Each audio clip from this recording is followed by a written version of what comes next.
मैं अपनी तरफ से मैमुना हबीब जलाल को मुबारकबाद पेश करती हूँ कि वो उस पाकिस्तान पीपल्स पार्टी की सीनियर वाइस प्रेसिडेंट बनी है कि जिनकी कायद की तस्वीर वो मेरे सामने है।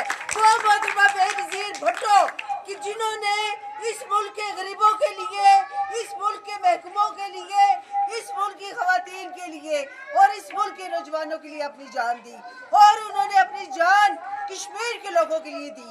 जब मोहतरमा बेनज़ीर भुट्टो शहीद पाकिस्तान आ रही थी तो बीबी से कहा गया कि मोहतरमा आप पाकिस्तान ना जाएं, आपकी जान को खतरा है।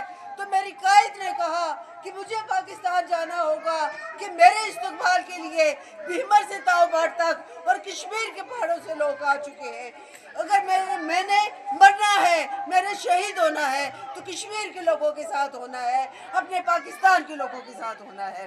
तो हमें खुशी है कि मैं और आप उस सियासी खानदान के साथ हैं, उन शहीदों के काफिले के साथ हैं, हम उन नजरियाती लोगों के साथ हैं कि जिन्होंने अपनी जान दी। हमने जान देकर इस मुल्क में जमहूरियत को बचाया, हमने जान देकर इस मुल्क को इस्तेकाम दिया। वो शहीद जुल्फ़िकार अली भुट्टो जिनको मैं और आप सब खराज अक़ीदत पेश करते हैं, कल उनकी बरसी थी। वो शहीद जुल्फ़िकार अली भुट्टो कि जिन्होंने इस मुल्क को एटम बम दिया था, उस एटम बम की वजह से आज मेरी और आपकी इज्जत महफूज है। आज उस एटम बम की वजह से हमारे सरों पर दुपट्टे हैं। वो शहीद जुल्फ़िकार अली भुट्टो था जिसने कहा कि हम कश्मीर के लिए 1000 साल तक जंग लड़ेंगे। मैं आज ख़वातीन के इस इज्तिमा को बेनज़ीर भुट्टो के नाम करती हूँ। मैं इस इज्तिमा को जुल्फ़िकार बाबा की, शहीद बाबा की जद्दोजहद के नाम करती हूँ। आज मेरी जिन बहनों को नामजद किया गया, मैं उनको यकीन दिलाती हूँ कि आप उस काफिले के साथ चल पड़ी हैं कि जो काफिला आपकी जद्दोजहद को कामयाबी की तरफ लेके जाएगा। ये पाकिस्तान पीपल्स पार्टी है कि जो खवातीन को सिर्फ नाम की ओहदे नहीं देती, उन्हें इख्तियार देती है, उन्हें वकार देती है और उसके साथ वो इज्जत देती है कि वो जहाँ भी होती है सर उठाकर जीती है। वो सर उठाकर आपके साथ अपनी जद्दोजहद में अपना हिस्सा देती है।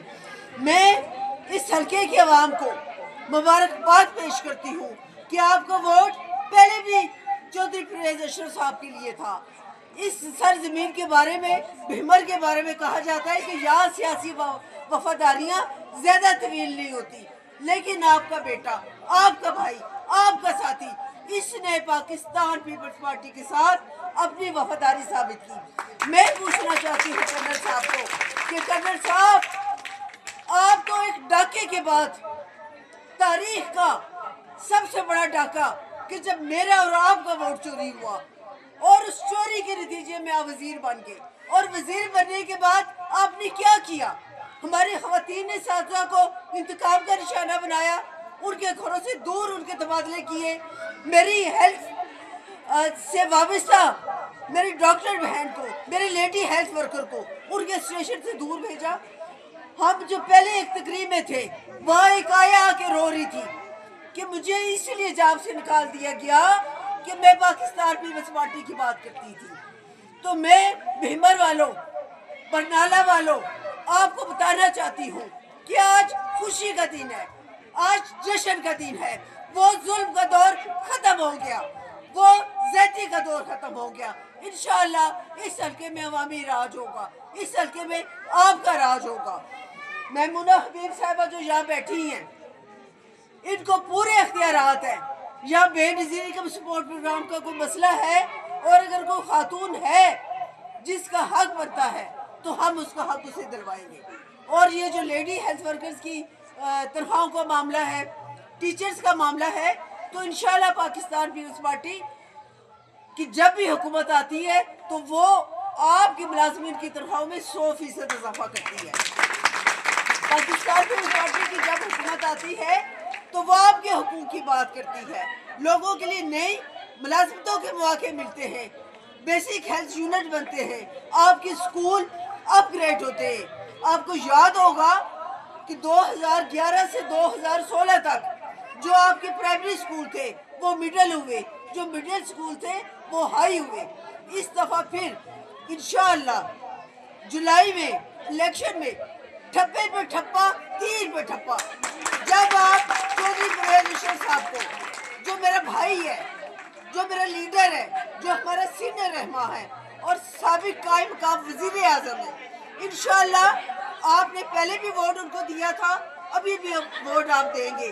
और मैं आपसे वादा करती हूँ अपनी पार्टी के बिहाफ पर, बिलावल भुट्टो सरदारी के बिहाफ पर, अपनी बहन फ़ियाल तालपुर के बिहाफ पर, कि आपके वोट को हम ज़ाया नहीं होने देंगे। जो माजी में आपके साथ ज़्यादतियाँ हुई, हम उन ज़्यादतियों को ज़ाला करेंगे। हम आपके लिए एजुकेशन में नई मुलाजमतों के मौके पैदा करेंगे। हम मज़ीद बेसिक हेल्थ यूनिट बनाएंगे। कर्नल साहब, सिर्फ चंद सड़कें बना देने से तरक्की नहीं होती। अब खुदा के लिए अगर आप फॉर्म 47 के ज़रिए इस हल्के के नुमाइंदे बन ही गए थे, तो आपने सियासी मुखालफत को मद्देनजर रखकर लोगों के साथ ज़्यादती की। तो इंशाअल्लाह जुलाई का महीना आपकी कामयाबी का महीना है। और आज इस मौके पर मैं लाइन ऑफ कंट्रोल के दोनों तरफ में रहने वाली अपनी तमाम बहनों से भी इज़हार यकजहती करती हूँ कि भारत जिसने मकबूजा कश्मीर में इंसानी हकूक़ की बड़े पैमाने पर खिलाफ वर्जी की और भारत की जाली अदालतों ने हमारी बहन आसिया अंद्राबी को उम्र कैद की सज़ा दी, हमारी बहन फहमीदा सूफी को, हमारी बहन नसरीन को 30 साल उम्र कैद की सजाएं दी। हम उन सज़ाओं को मसरत करते हैं, हम भारत की मजम्मत करते हैं और हमें यकीन है कि इंशाअल्लाह कश्मीर के आसमानों पर वो सुबह जल्द तलू होगी कि कश्मीर के लोगों को हक़ राय नहीं मिलेगा, कश्मीर में राय शुमारी होगी और कश्मीर आज़ाद होकर पाकिस्तान का हिस्सा बनेगा। मैं यहाँ पाक फ़ौज को, अपने पाकिस्तान के जो चीफ ऑफ स्टाफ है, फील्ड मार्शल है, आसिम मुनीर साहब को, पाक फ़ौज को, सिक्योरिटी के इदारों को मुबारकबाद पेश करती हूँ, उनका शुक्रिया अदा करती हूँ कि आपकी वजह से आपने भारत के दांत खट्टे किए, पूरी दुनिया को बता दिया कि पाकिस्तान हमेशा जिंदाबाद है, कश्मीर हमेशा जिंदाबाद है। और आपके इक़दाम की वजह से कश्मीर के लोगों को हौसला मिला। आइए आज हम सब मिलकर दुआ करें कि आज़ाद कश्मीर में वो तरक्की का दौर शुरू हो कि जो 2016 में जाके ख़त्म हुआ था। और अभी जो हमारे वज़ीर आज़म है फैसल मुमताज़ राठौर साहब, वो उस तरक्की के सफ़र को मज़ीद लेके आगे चल रहे हैं। लेकिन आपको पता है कि ये बहुत कम अरसे की हुकूमत है। इंशाअल्लाह आने वाले 5 सालों में हम सब मिल बैठकर, ये जुल्फ़िकार साहब का जो घर है, ये पाकिस्तान पीपल्स पार्टी का घर है और ये इनका घर, और नरगिस साहिबा ये हमारा नुमाइंदा घर है। आप में से किसी का कोई भी मसला हो, आप यहाँ आकर नरगिस साहिबा को, निदा साहिबा को, मैमूना जलाल हमारी सीनियर रहनुमा है, आप आकर बात करेंगे। आपकी इनसे की हुई बात कुछ तक की हुई बात है और मैं आपसे वादा करती हूँ कि हम आपको अकेला नहीं छोड़ेंगे। पाकिस्तान जिंदाबाद, कश्मीर जिंदाबाद, जिए जिए भुट्टो जी।